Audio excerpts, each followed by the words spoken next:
Hello, this is Lego Wizard and welcome to another video. In today's video, I'm going to be showing you one of the 5 Mindstorms builds. This one is called R3ptar. R3ptar is probably one of the coolest out of all of them, looks-wise, and it has some great action features, which I'll go over in another video, which you'll see soon in this channel, called R3ptar in Action. But first, let's get into the main review of this. So now let's start off with the head. So the head is probably the most intricate part of the whole thing, and it's probably the most well built, the action feature. So it starts off down here, where this motor powers this to move back and forth. As you can see, it doesn't really have much of a motion to go in, so you don't need very little power if you're going to program this motor. And then as you come up, you can see that when you move this, it pulls this one down, which in turn makes this one move as well.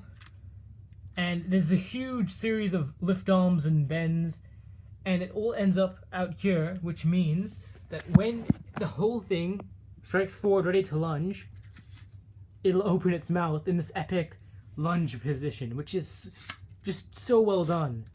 This looks great, and it works like really fast too when you're using the Bluetooth mode and you put your hand in front and it'll try and attack you. It works really well, and it's a great action feature. Everything about this section is amazing. The way that the eyes are built with these sort of pads at the front, but then inverted, so that way gives very defined eyebrows, and then also these panels at the back that sort of become like sort of a cobra's back of the head kind of part. And then the teeth in here, which are those classic sort of like knife pieces in there. The fangs, everything just works so well with this whole action feature.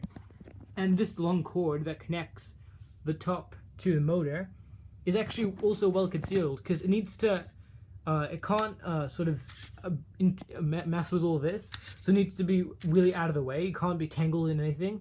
So to avoid that, what they did was, down here you can see with these lift arms that go outwards, they've actually done it so that when you put the motor in, you can then put this axle through it, so that way it restricts this to that section, and you can just sort of put that around all of this, so that way it doesn't get in the way. And I thought that was a pretty cool idea, and overall it makes the section work really well. So continuing down, you can see this area has mainly just sort of compartments, and it was built like that as well, in different sections and compartments. The main brick is right here. It's pretty easy to take out. It's only attached by these blue pegs that have the 2 different ends, and then it just plugs in with 4 of them on both sides, which makes it easier to take the batteries in and out. But then continuing on this, it's very hard to take out the wires if you made a mistake. You really do need to start to remove these sections, so it's not the easy thing to take out the wires, but hopefully if you set them all up correctly, you should be okay. These panels look great with this design, where you have the spike in between these 2 larger panels that continues down. This one doesn't have enough space for one of those, but that looks fine anyway. And that keeps on going. This is just the main motor to make it move, and it's got smaller wheels over here underneath there. You can see just there, and then another set of wheels that don't really do much as well over there. Continuing, the EV3 logo, this whole part of the tail back here, none of this is connected by any wheels. All of this down here is just free to roam everywhere, like just to sort of flail while it's moving, which is a pretty good idea.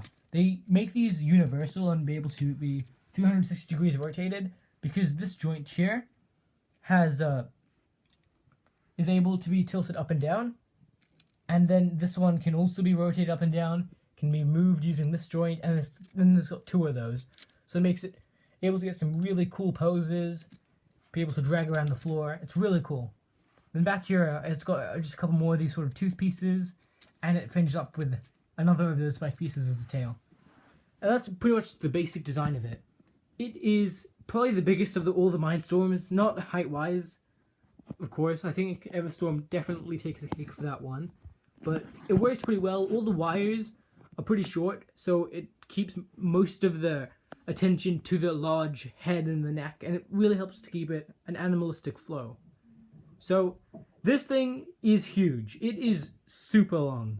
Just to give you an idea of how long it is, I'm just gonna bring some other familiar Lego sets. Here's the Imperial Star Destroyer set from 2014 or 15, and that set was pretty large by itself. And this thing is even bigger than that, or spread out. And that was a pretty big set overall, which I will do a review on eventually, because it's an epic set. But then if you want to go one step further, for twice the price and money and piece count, you can get the Porsche. So the Porsche is just massive.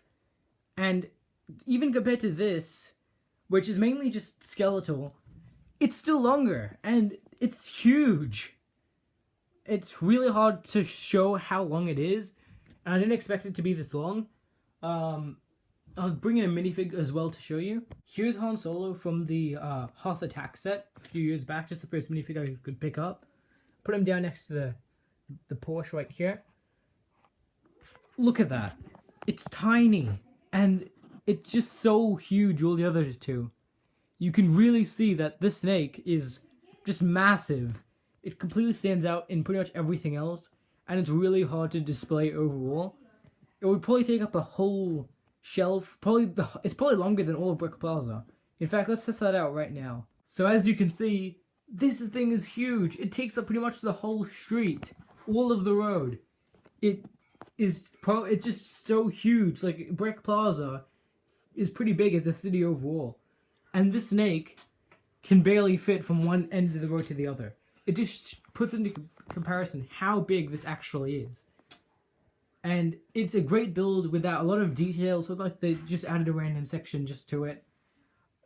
Except maybe this part at the end, but it's a pretty good set overall, and it looks great altogether. The action feature is brilliant. The way it moves with all of these parts, and all of them are be able to rotate, and it works so well just all together. So there'll be a video very soon on all of those cool action features, so stay tuned. This is LEGO Wizard. Have a nice day.